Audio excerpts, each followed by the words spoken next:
So out of Bob Marley, Peter Tosh, or David Bowie, who you think like did a lot for counterculture, or do you David think Bowie John Lennon? has the best mugshot ever.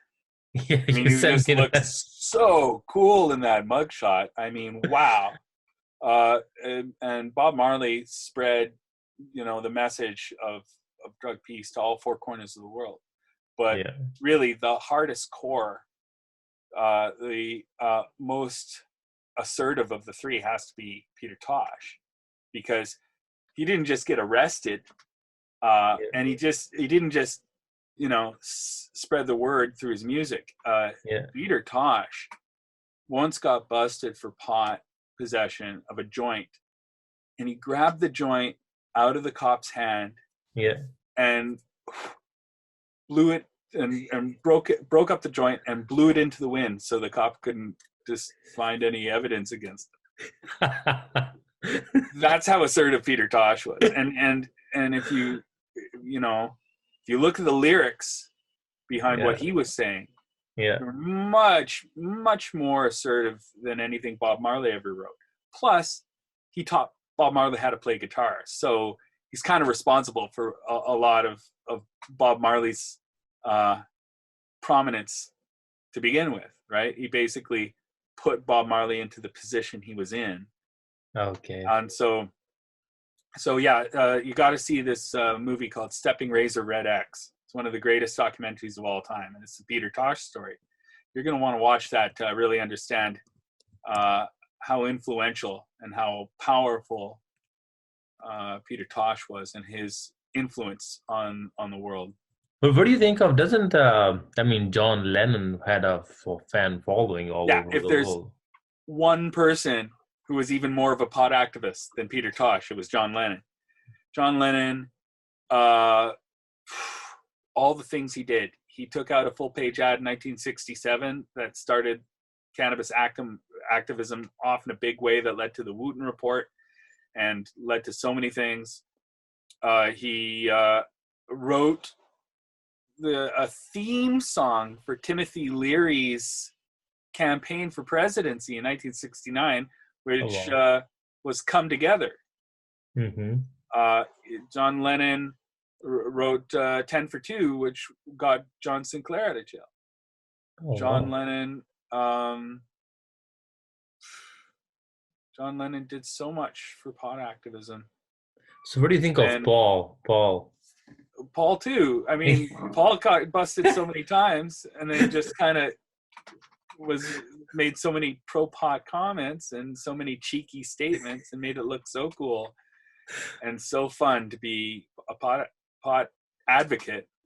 They were both huge in that respect, but I think John Lennon was just so much more cutting edge about it all, and so So much he more sophisticated about it all, and so much more thoughtful about it all.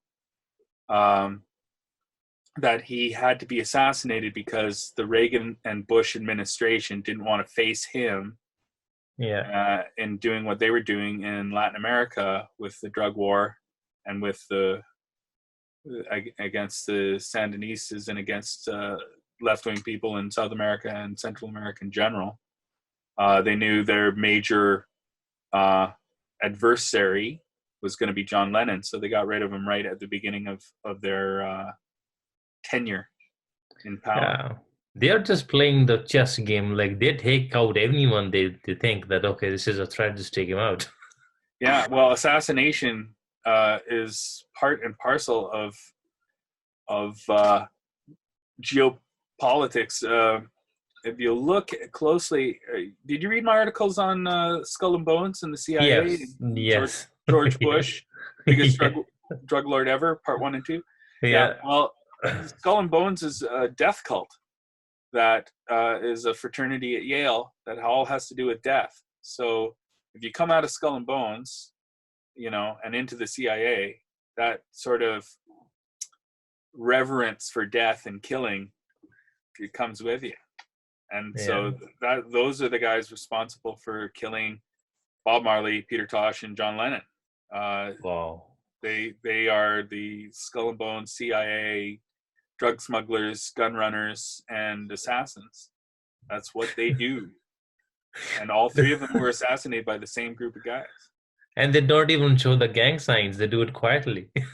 Yeah, the gang signs is the big CIA emblem that I'm a government agent from the Central Intelligence Agency, and then they show like an ID card. That's their gang sign.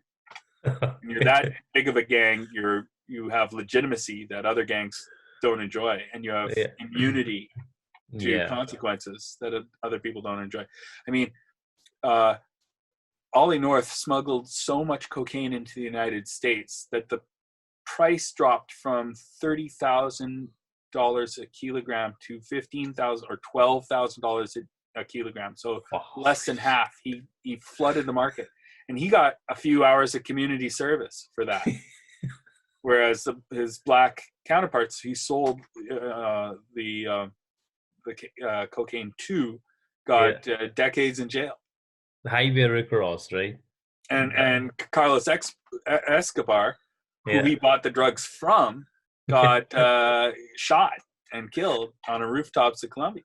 Yeah. So that shows you just, if you got white skin and you're part of the establishment, you can get away with murder. You can get away with everything. Yeah. They brought in, one estimate was they brought in $350 billion worth of cocaine into the United States just from their South America operations. That's not including all the heroin and cocaine smuggled in from elsewhere, or the heroin anyway, and that sort of thing. But just $350 billion from between 1982 and 86. Wow. So that would be 4 years. 4 years. That's a lot of zeros. That's a lot of money. We can't count. Like that is huge. That is a major. Those are like Bill Gates or Jeff Bezos numbers. That's right. That's the kind of operation they ran. Yeah, that's for sure. So in a nutshell, if you have to sum it up, what would you say this decade is like? Counterculture versus establishment, John Lennon versus Rockefellers, or how would you say it's Keith Stroop versus Thomas Sass. It's the 70s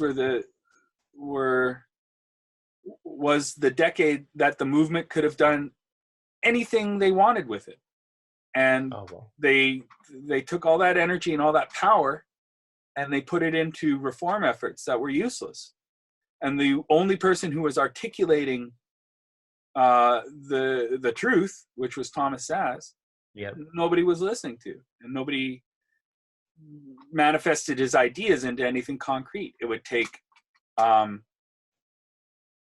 30 or 40 years after Thomas Sass wrote Ceremonial Chemistry to turn those ideas into anything concrete, and we're still trying to implement his ideas.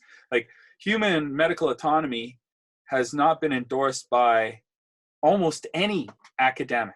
It's like Mark Twain and Thomas Sass and one or two bioethicists and maybe parts of the guys who wrote the Nuremberg Code. And that's it. That's all the spokespeople for human medical autonomy. And what we really need is it to become the motivating force and the philosophy behind the drug peace activists in the 21st century. And so a lot of my book is an attempt to take herbal autonomy and medical autonomy and put them to the forefront of the movement, and to make the movement all about those sorts of things instead of piecemeal, ineffective reform efforts. Yeah, that's the way the world works. They want the control, the people in power, they want the licenses, and then our prime minister, and so like ex-prime minister. They want, how will he get $13 million? And he wants more millions. We'll talk about the 80s, and I think that's all about Jack Herer. And The Emperor Wears No Clothes, because he wrote that book and published it in 85, and that turned the world upside down, because that's the book that got me, turned me into a pot activist. turned Mark Okay. Emery into a pot activist, Dana Larson, Chris Bennett, Chris Clay, and a whole bunch of other people. That really unleashed a new type of pot activists upon the world, the hemp activists. And then hemp, of course, being the way to save the world from climate destabilization and the synthetic materials economy. Thank you very much, David. Yep. Talk to you And next week. have fun. Yeah, Yep. have fun. Talk to you next week. Thank you.